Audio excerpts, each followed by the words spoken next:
با سلام و درود خدمت مهندسین و دوستان فرامکانیکی، با یک ویدیوی دیگه همراه شما هستیم. در قسمت قبل ما متوجه شدیم که انواع خطاها چیه، اونها رو دسته‌بندی کردیم. در این قسمت قراره با انواع خطاهای سطح همراه شما باشیم. خطای سطح ناشی از براده برداری از یک سطحه. وقتی ما میایم با ابزارهای برشی روی یک سطح حرکت میکنیم و اون در واقع براده برداری از روی سطح انجام میدیم، میبینیم که یه سری خطوط در راستای جهت حرکت ابزار تشکیل میشه. اینها رو اگه ما بیایم این ناحیه رو، حالا این ناحیه من خیلی بزرگ کشیدم، در واقع ناحیه نوک ابزار رو بیایم و بزرگ کنیم، یک همچین شکلی رو شما مشاهده میکنید. ما در این نقطه میبینیم که اومدیم با دستگاه سایه نگار این قطعه رو 100 تا 150 x بزرگش کردیم، به ابعاد میکرونی رسیدیم. یعنی الان جهت حرکت محورهای من میکرونه.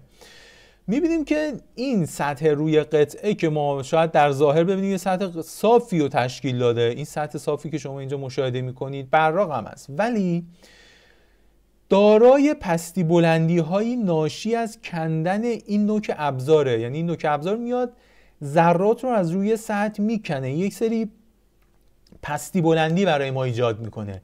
این پستی بلندی ها، افت و خیزها، برای ما وقتی بیایم در جهت عمود بر جهت حرکت ابزار یا خواب ابزار بیایم و ما یک مقطعی رو برش بزنیم، میبینیم که یه سری پستی بلندی هایی وجود داره.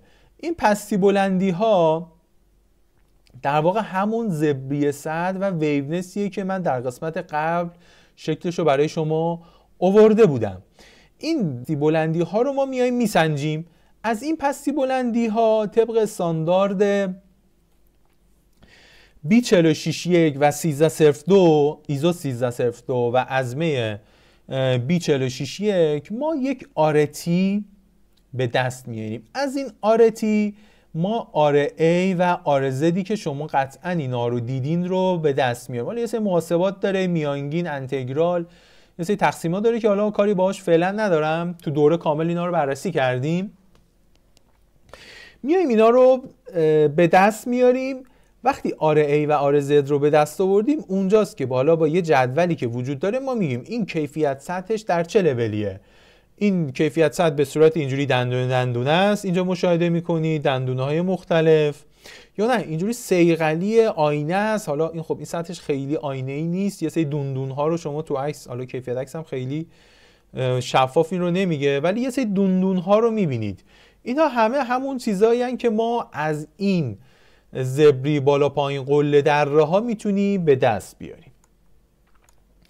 یکی از چیزهای خیلی خوبی که ما چه به عنوان مهندس طراح، مهندس ساخت، یا به عنوان یک کسی که دنبال مهندسی معکوس هست میتونیم ازش به دست بیاریم، این نمونه های صافی سطح، علائم کیفیت سطحی که ما میتونیم همراه خودمون داشته باشیم. اینا عموما تو جنس های مختلفه، یعنی آهن، آلومینیوم و غیره. حالا میاد و دسته‌بندی میشه به صورت تو بازار هست، شما میتونید شابلونای کیفیت سطح رو بخرین. علائم مختلفی داره، آر-A، آر-Z، خدمتتون عرض کنم که مثلثی ها، انها. اینو شما همراه خودتون دارین وقتی میخواین برین یه شفتی رو دادین تراشکار تحویل بگیرین، مقایسه میکنین آقا سطح که به من داده، سطح تراشکاری من تو چه گریدیه، مشابه کدومه، انعکاس نورش با کدوم یکیه.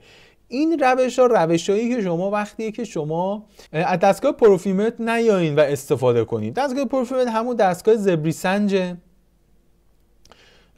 که خب هم پورتابلش هست، هم نوریش هست، هم کانتکتیش هست. اینا میان و اون نوکش در واقع استایلوسش میاد روی سطح میشینه و جهت حرکت رو میگیره و مقدار صافی سطح رو بهتون میده. اما وقتی شما نداشته باشید مجبوری که بیاین از این علائم و از این در واقع کامپریتورها، مقایسه گرها بیاین و استفاده کنید.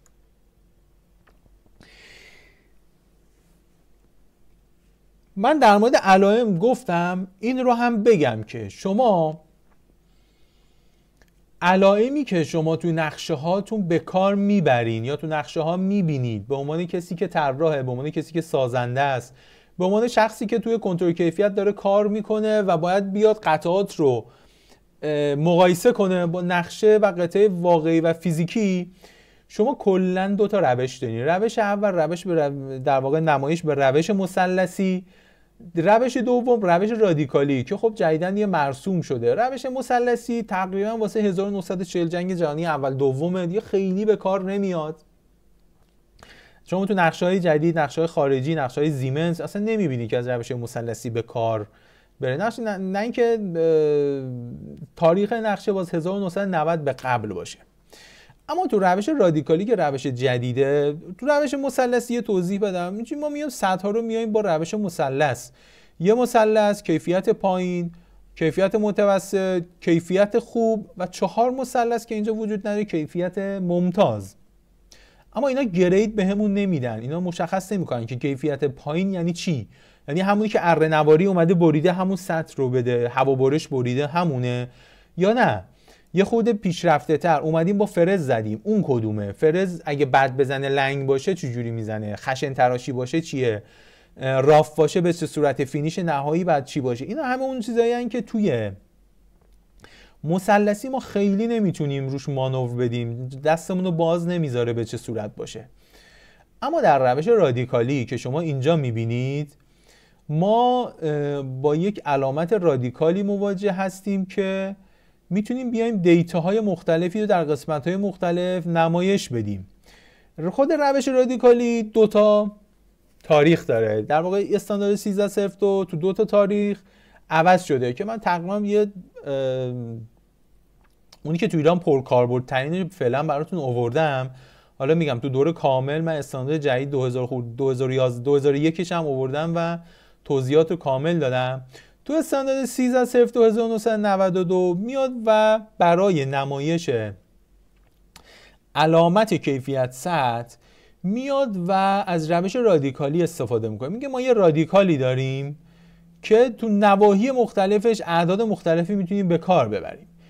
در قسمت A ما فقط میایم و از آره آ استفاده میکنیم. اون آره هایی که گفتم از آره تی مقدار زبری میایم و به دست میاریم، این مقدار آره آ، یعنی ما فقط توی این قسمت بالایی آره آه. در قسمت B ما میایم روش تولید رو، این در واقع کیفیت سطح، بیا در روش سنگزنی گریدینگ، از روش ماشینکاری، از روش آبکاری، از روش غیر براده برداری، به چه روشی بیاد و اونها رو متال اسپری کنیم. چیکار کنیم؟ این توی این قسمت میاد و از اینها استفاده میکنه. این همینجوری میتونیم روش‌های مختلفی رو، یه سری علائم داره بیایم و به کار ببریم. در قسمت C وقتی طول قطعه زیاد باشه میاد میگه مثلا 5 میلیمتر بیا اندازه بزن، 1 سانت 2 سانت 10 سانت اندازه نزن. این اینجوری میاد بالا با یه دشی نشون میده به ما. در قسمت دی ما نحوه جهت ابزارمون رو و جهت حرکت یا همون لی که ما خواب ابزار بهش میگیم میایم و اینجا نمایش میدیم. میگیم خواب ابزار دایره‌ای باشه، خواب ابزار تعامد باشه، توازی باشه، زبدری باشه، ماشینکاری گرد بزنه، دندونه باشه. همه اینها رو میایم و توی این قسمت مشخص میکنیم. اما تو قسمت E، حالا من قسمت E رو بگم بعد برم قسمت F. توی قسمت E میگیم که اگر میخوایم یه مقداری رو نگه داریم، قطر شفتمون 20 بوده، میگیم بیا تا 20 و نیم با ماشینکاری، با تراش، حالا یا با هر فرایندی اون رو بیا تراش بده، اون رو بیا ماشینکاری کن و اون نیم میل آخر رو بیا با سنگزنی برس بهش، بیا با سنباده زنی. اینها در واقع مقدار مجاز ماشینکاری برای رسیدن به این کیفیت سطح رو براش اینجا مشخص میکنیم. و F به این صورته که ما اگر از آر آ نیومدیم استفاده کنیم میایم و از آر زد اینجا استفاده میکنیم. یعنی آر زد داشته باشیم داخل رادیکاله، آر آ داشته باشیم پشت رادیکال. تو قسمت فرجه نوشته میشه. اما تو استاندارد جدید اگه 1999 رو بذاریم کنار و بیایم جدیدترش انتخاب کنیم میبینیم که هم آر زد، بذار من رنگ قلم رو هم عوض کنم، هم آر زد و هم آر آ رو میاد و اینجا قرار میده. یعنی دیگه از اینجا خارج میشه و میاد اینجا قرار میگیره. این هم تفاوتی که ما براش در نظر میگیریم.